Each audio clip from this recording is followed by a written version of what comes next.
Seat ఇచ్చి నువ్వు గెలిపించమంటావు. ఆ తర్వాత పోనీ వాళ్ళకి ఆల్టర్నేటివ్ ఏమైనా ఇవ్వగలుగుతారంటే ఉండదు. దాంతో క్రమంగా నాయకులందరూ పోయి అటు బీజేపీలోనూ చేరిపోయారు, లేకపోతే ఇటు కాంగ్రెస్లోనూ చేరిపోయారు. చివరికి వీళ్ళు ఒక్కళ్ళే కూర్చునేటప్పటికి సర్వనాశనం అయిపోయింది పార్టీ. జగన్మోహన్ రెడ్డి వాళ్ళ ఒకళ్ళు అడిగారట, అతని దగ్గర చాలా క్లోజ్గా మాట్లాడినటువంటి వాళ్ళు, ఎందుకని మీరు ఇట్లాగా బయటకు నా పేరు వస్తుంది కదా చెప్పచ్చు కదా వాళ్ళని కూర్చోబెట్టుకుని. ఏం లేదంటే బేసిక్గా ఒక్కొక్కరికి ఒక్కొక్క ఆలోచన ఉంటుంది. నా ఆలోచన ఏంటంటే ఒక కుటుంబంలో అందరూ తలకొక్కొక్క శిబిరం కాకూడదు. రాజకీయ కుటుంబంలో ఒక్క ఫేస్ మీద నడవాలి రాజకీయం. అంటే ఒక ఫేస్తోనే నడవాలి కానీ రాజకీయం 10 ద్వారాలు ఉండకూడదు. అప్పుడు వ్యవస్థ దెబ్బతింటది అనేటువంటిది అతని నమ్మకం. దానికి అతనికి ఆలోచన మమతా బెనర్జీ అయి ఉండొచ్చు, శరద్ పవార్ అయి ఉండొచ్చు.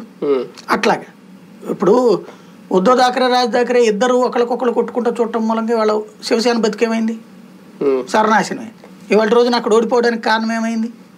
తెలంగాణలో అక్కడ ఏది పరిష్కరించడం లీడ్ తీసుకొచ్చేటప్పటికి చివరికి ఫైనల్గా కేసీఆర్ మొహమే చూపెట్టుకోవాల్సి వచ్చింది. అదే కేటీఆర్ మొహం చూపెడితే ఉండుండేచ్చు కదా రేపు పొద్దున. అంటే అది ఇతను ఉదాహరణ చెప్పలేదు కానీ ఒక ఫేస్ మీద రాజకీయం నడవాలి అన్నటువంటిది అతని ఫీలింగ్. 4 అంటే ఒకే కుటుంబంలో ఇప్పుడు ఏదైనా సమస్య వస్తే జగన్ దగ్గరికి వెళ్ళారు అనుకోండి, జగన్ పరిష్కరించలేదని షర్మిల దగ్గరికి వస్తే షర్మిల పరిష్కరించింది అనుకోండి, వాడు రేపు పొద్దున ఏం మాట్లాడతాడు? అప్పుడు దాని ఇంపాక్ట్ ఏమవుతుంది? రేపు షర్మిల చెప్పినా వద్దన్నాడు అనుకోండి జగన్మోహన్ రెడ్డి, ఏమొస్తుంది రేపటి నుంచి రోజు పేపర్లో? అన్నా చెల్లి డిస్ప్యూట్ ఎంతకంటే దారుణంగా వస్తాయి అప్పుడు. సో డిసిషన్లు ఇట్లా. కానీ ఆమె అలా వదిలేయడం వల్ల కూడా ఆయన అనుకున్నట్టు ఒక శిబిరం కింద ఉండాలి